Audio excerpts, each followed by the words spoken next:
В Адыгейском республиканском институте гуманитарных исследований прошла презентация книги, посвященной богослову, философу и деятелю культуры Хаджибечу Анчоку. В мероприятии приняли участие потомки Анчока, представители Министерства науки и образования, ученые.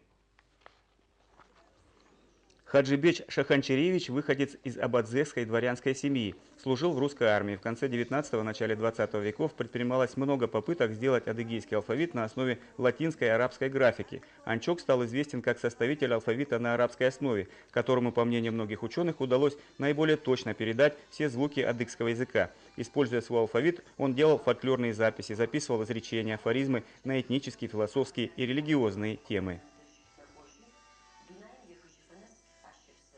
Его мысли он как-то вот выражал с помощью вот этих пословиц.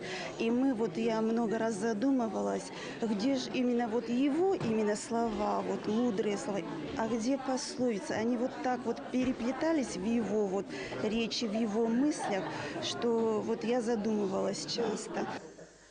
Кроме прочего, Анчок был искусным врачом и человеком, владевшим секретами народной медицины адыгов. Книга вышла в свет по инициативе и на средства внучки Хаджибеча Анчока. В издании, которое состоит из 3 частей, представлено собрание всех публикаций, которые были посвящены Анчоку. Философские заметки также вошли в книгу на русском и на адыгейском языках.